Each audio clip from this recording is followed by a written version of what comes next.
श्रोताओं नमस्कार। समसामयिक विषयों पर आधारित हमारे साप्ताहिक कार्यक्रम बातों बातों में के आज के अंक के साथ मैं विकल्प शुक्ला। श्रोताओं, जैसा कि हम सभी जानते हैं कि इस वर्ष यानी वर्ष 2023 को अंतर्राष्ट्रीय मोटा अनाज वर्ष या इंटरनेशनल ईयर ऑफ मिलेट्स घोषित किया गया है। यह संयुक्त राष्ट्र ने अंतर्राष्ट्रीय मोटा अनाज वर्ष इस वर्ष को घोषित किया है और इसी तारतम्य में हमारे देश भारत में ही नहीं बल्कि पूरी दुनिया में अनेक गतिविधियां आयोजित की जा रही हैं, जिसमें मिलेट्स के उत्पादन को बढ़ाने के साथ ही इसके उपयोग को भी बढ़ाया जा रहा है। लोगों को इस बारे में जागरूक किया जा रहा है, उन्हें प्रोत्साहित किया जा रहा है कि वे मिलेट्स का अधिक से अधिक उपयोग करें। इस अंतर्राष्ट्रीय मिलेट्स वर्ष के दौरान क्या क्या गतिविधियां हो रही हैं, मिलेट्स क्यों उपयोगी है, इसका क्या फायदा है, इसमें क्या पौष्टिक तत्व होते हैं और देश ही नहीं बल्कि हमारे प्रदेश छत्तीसगढ़ में भी इसके उत्पादन को बढ़ाने के लिए क्या प्रयास किए जा रहे हैं, आज इन्हीं सब विषयों पर बातचीत के लिए हमारे साथ हैं इंदिरा गांधी कृषि विश्वविद्यालय के प्रिंसिपल साइंटिस्ट और मिलेट्स विशेषज्ञ डॉक्टर सीपी खरे। डॉक्टर खरे, आकाशवाणी समाचार के इस कार्यक्रम में हम आपका हार्दिक स्वागत करते हैं। Thank you sir. तो डॉक्टर खरे, जैसा भी हम बता रहे थे कि संयुक्त राष्ट्र ने वर्ष 2023 को अंतर्राष्ट्रीय मिलेट वर्ष घोषित किया है, तो भारत के लिए और हमारे प्रदेश छत्तीसगढ़ के लिए इसके क्या मायने हैं, ये बताइए सबसे पहले। देखिए, ये एक बड़े अच्छा समाचार है और एक अवसर है कि मिलेट वर्ष अंतर्राष्ट्रीय स्तर पर घोषित किया गया है जी।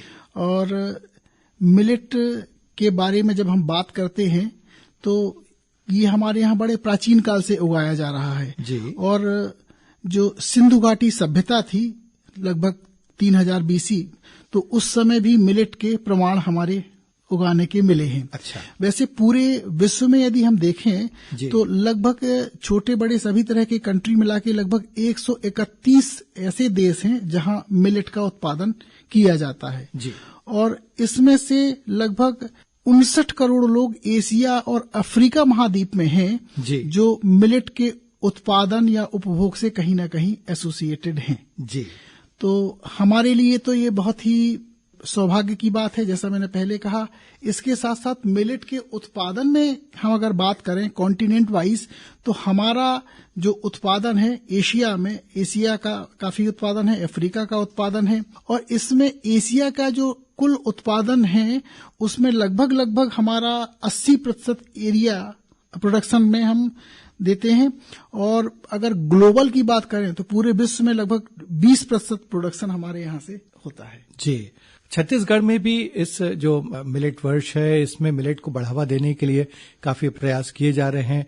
हमारे मुख्यमंत्री श्री भूपेश बघेल जी ने भी अभी हाल ही विधानसभा में घोषणा की है कि वो मंत्रालय में मिलेट्स कैफे खोलेंगे। इसके अलावा प्रदेश के जो अन्य हिस्से हैं वहां भी मिलेट्स कैफे खोले जाएंगे ताकि वहां पर लोग मिलेट से बने अलग अलग व्यंजनों का जो है वो स्वाद ले सकें जी। और उन्हें प्रोत्साहित भी किया जाएगा मिलेट्स का उपयोग करने के लिए।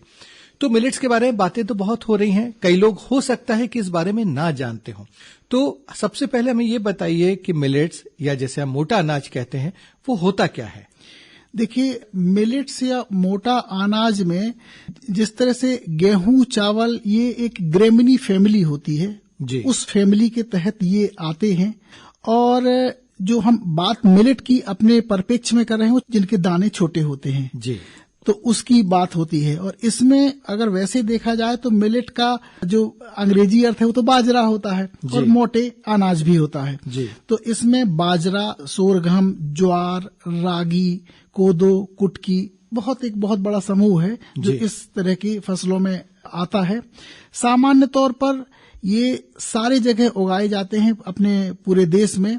ऐसी जगह पर जो पर्वतीय क्षेत्र हैं वहां भी उगाए जाते हैं, ऐसे क्षेत्र जहां पर वनांचल वाले लोग रहते हैं जी, आदिवासी समुदाय के हमारे भाई रहते हैं जी, वहां उगाए जाते हैं और ऐसे जगह पर भी उगाए जाते हैं जहां पर अभी कृषि के विकास में बहुत सारी नई वेराइटीज का या नए आदानों का उपयोग नहीं हो रहा है। जी डॉक्टर खरे, मिलेट्स को जो है वो सुपर फूड भी कहा जाता है। जी। तो ये बताइए कि हम जो बाकी अनाज खाते हैं जैसे भी आपने कहा गेहूं, चावल, ये इनसे ये किस तरह से अलग है क्यों इसे सुपर फूड कहा जाता है? क्या इसमें जो पोषक तत्व हैं, जो पौष्टिक तत्व हैं, ये दूसरे अनाज के मुकाबले ज्यादा होते हैं? इस बारे में भी थोड़ा सा हमें बताइए।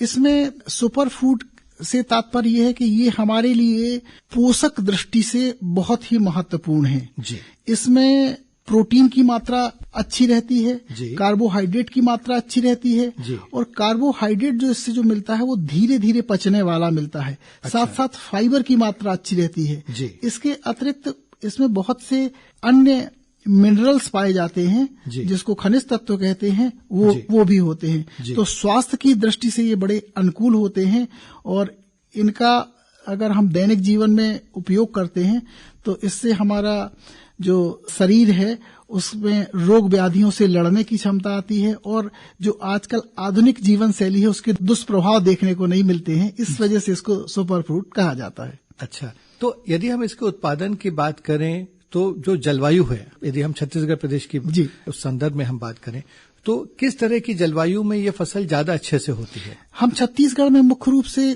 कोदो, कुटकी, रागी बहुतायत में लगाते हैं जी। और ये तीनों फसलें हम लगाने का जो समय है वो खरीफ ऋतु, किसानी के हिसाब से खरीफ ऋतु में हम लगाते हैं जी। और यह समय जो होता है वो जून के अंतिम सप्ताह से लेकर के जुलाई के अंतिम सप्ताह में इनकी बुआई की जाती है और उस अवधि के मैक्सिमम 120 से 125 दिन के बाद इनकी कटाई कर ली जाती है जी। इसमें कुछ 90 दिन में भी आ जाते हैं, कुछ 70 दिन में भी आ जाते हैं, अलग अलग रहता है जी। परंतु ये इसका मुख्य अवधि है उगाए जाने वाला। अभी आपने इसमें बताया था कि भाई इसमें क्या फायदे होते हैं, पौष्टिक तत्व होते हैं, इसमें कार्बोहाइड्रेट भी होता है, प्रोटीन भी होता है, फाइबर भी होता है, वसा भी होता है। तो पूरे वर्ष के दौरान लोगों को भी प्रोत्साहित किया जाएगा कि वो इसका उपयोग ज्यादा करें और ये तो बहुत आसानी से मिल भी जाता है। पहले जो है वो इसको यूं कहें कि लोग उतना अच्छा नहीं मानते थे, एक जमाना था दूसरी फसलों की तुलना में, दूसरे अनाज की तुलना में, लेकिन अब जब इसका पता चला है कि भाई ये इतना फायदेमंद है तो इसकी ओर झुकाव भी बढ़ रहा है और सरकार भी ये चाहती है, सरकार भी प्रोत्साहित कर रही है कि लोग इसके उपयोग को बढ़ाएं। तो जो हमारे श्रोता इस समय सुन रहे हैं उन्हें भी ये बताएं कि किस तरह से ये उनके लिए फायदेमंद है और ये दूसरे अनाज के समान ही इससे वो व्यंजन भी सब बन सकते हैं जो कि हम दूसरे अनाज से बनाते हैं। जी, इस पे अभी ये मिलेट वर्ष है तो उसका लाभ मिल रहा है। हमारे यहाँ छत्तीसगढ़ राज्य में तो हमारी राज्य सरकार इस तरह के प्रयास कर ही रही है पूर्व से ही जी। और इसके लिए जो हम बहुधा पसंद करने वाले व्यंजन हैं उनमें चावल का आटा ना इस्तेमाल करके इनके आटा को इस्तेमाल करके डोसा, इडली एवं अन्य बहुत सारे व्यंजन इससे बनाए जा रहे हैं जी। और कहीं कहीं ऑफिस में कैंटीन वगैरह होती है उनमें भी इस तरह के भोजन से संबंधित उत्पाद हम रख रहे हैं जी। तो ये लोगों को आसानी से उपलब्ध हो रहे हैं जी। जब वो उसको खाएंगे उसके स्वाद के बारे में और उसके स्वास्थ्यवर्धक गुणों के बारे में पता पड़ेगा तो निश्चित रूप से इसमें लोगों के ज्ञान में अभिवृद्धि होगी और स्वास्थ्य में भी अभिवृद्धि होगी। जी, वो आपने जो कहा स्वास्थ्यवर्धक गुण की बात, तो इसको थोड़ा सा और विस्तार से हमारे श्रोताओं को बताइए कि किस तरह से स्वास्थ्यवर्धक। इसमें स्वास्थ्यवर्धक से तात्पर्य इसमें ये है कि इसमें दो चीजें देखिए कि ग्लाइसेमिक इंडेक्स होता है। आजकल बहुधा लोगों को समस्या ही रहती है कि लो कार्बोहाइड्रेट या शुगर वाली जो चीजें खाएं एकदम से उनके ना जाए जी। तो अगर यदि आप कोदो चावल या रागी वाले चीजें या कुटकी वगैरह लेते हैं तो इनका ये उसको उस टर्म में ना जाके हम ये कहें कि जब हम इनको खाते हैं तो ये पचने के बाद धीरे धीरे शुगर हमारी बॉडी में रिलीज करते हैं जी। तो धीरे धीरे जब बॉडी में रिलीज होती है शुगर तो हमें सतत रूप में प्रवाहित होती रहती है, मिलती रहती है। एक तो ये है। दूसरा इसमें फाइबर कंटेंट भी बहुत होता है। फाइबर कंटेंट हमारे डाइजेस्टिव ट्रैक्ट को रखने के लिए अच्छा रहता है। हालांकि ये एक अलग विधा है, न्यूट्रिशनल एस्पेक्ट वो होती है। पोषक तत्वों में खनिज लवण का बहुत महत्व होता है। इसमें खनिज तत्वों की अलग अलग मिलेट्स में अलग अलग खनिज तत्वों की महत्ता होती है जो पाए जाते हैं इसमें। यदि हम वो खाते हैं तो जो मिनरल से रिलेटेड डिफिशियंसी है उस डिफिशियंसी को भी हम दूर करते हैं। इसके अतिरिक्त कुछ बीमारियों में भी इनका उपयोग किया जाता है लेकिन वो एक अलग तरह का रिकमेंडेशंस है कि किस तरह का उपयोग उसमें हमको करना है। बहरहाल ये बहुत अच्छे अनाज हैं और हमें जब हम पोषण की बात करते हैं, सिर्फ पेट भरने की नहीं सुपोषण की बात करते हैं तो इनको हमारी डाइट में अवश्य रूप से शामिल किया जाना चाहिए। इसके लिए प्रयास भी हो रहा है। डॉक्टर खरे, आप इंदिरा गांधी कृषि विश्वविद्यालय उसमें प्रिंसिपल साइंटिस्ट हैं। विश्वविद्यालय की भी एक बड़ी भूमिका है मिलेट्स के, यदि हम बात करें तो इस अंतर्राष्ट्रीय मोटा अनाज वर्ष या इंटरनेशनल ईयर ऑफ मिलेट्स में हमारा जो इंदिरा गांधी कृषि विश्वविद्यालय उसकी क्या भूमिका होगी और क्या क्या गतिविधियां उसमें आयोजित की जा रही हैं, किसानों को किस तरह से प्रोत्साहित किया जा रहा है, इस बारे में भी बताइए। जी, इसमें राज्य शासन की जो एक योजना है उसके तहत और इसके अतिरिक्त इंदिरा गांधी कृषि विश्वविद्यालय का पूर्व से जो इस विषय पर शोध चल रहा है, हमारे यहाँ पूरे देश में मिलेट्स से संबंधित जो शोध है उसको संचालित करने के लिए एक केंद्र है जो हैदराबाद में स्थित है, जिसको Indian institute of millet research कहते हैं। जी, उस Indian institute of millet research से संबंधित जो अन्य ऐसे राज्य जहां मिलेट का उत्पादन होता है, मिलेट के उत्पादन से संबंधित जो कमियां हैं या जो उसमें इम्प्रूवमेंट करना है, उस इम्प्रूवमेंट के ऊपर लगातार काम होता रहता है। जी, उसके तहत हमारे यहाँ एक सेंटर हमारे जगदलपुर क्षेत्र में है जो इसमें काम कर रहा है। और इन प्रयासों, इस शोध प्रयासों की जब हम बात करें तो इसमें छत्तीसगढ़ राज्य के द्वारा जो हमारी पहले से प्रजातियां हैं उनसे कुछ उन्नत उपज देने वाली अच्छी कुछ प्रजातियां विकसित की गई हैं, जो रागी में है, कोदो में है और कुटकी में है। ये जातियां जो हमारे पास उपलब्ध प्रजातियां उनकी तुलना में उन्नत हैं और ये हमारे सतत अनुसंधान के कार्य से आई हैं। इसके अतिरिक्त और भी दूसरे इसमें शोध जो हो रहे हैं कि यदि हम मिलेट को लगाते हैं तो मिलेट जब लगाते हैं तो क्या सिर्फ मिलेट ही लगाना है या मिलेट के साथ अन्य दूसरी फसल को एक सहयोगी फसल के रूप में लगा के हमको इसको लेना है, जिसको हम वैज्ञानिक भाषा में कहते हैं कि मिलेट की 1-2 लाइन रहेगी, 2 लाइन उसमें बीच में सोयाबीन की डाल देंगे या अरहर की डाल देंगे, ताकि जो किसान का उत्पादन है वो उत्पादन अच्छा रहे, भूमि को किसी भी तरह का नेगेटिव नुकसान ना हो और साथ ही उत्पादन की जो लागत है वो लागत इस तरह से आए ताकि उसका जो मूल्य है वो ज्यादा बढ़ जाए। नहीं, बहुत अच्छी आप जानकारी दे रहे हैं डॉक्टर खरे और बड़ी रोचक और बहुत सार्थक ये बातचीत हो रही है।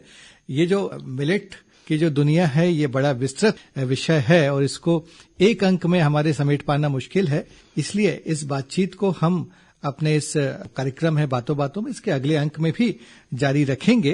तो श्रोताओं, अभी हम आपसे विदा लेते हैं, अगले अंक में हम फिर से मिलेंगे, तब तक के लिए नमस्कार।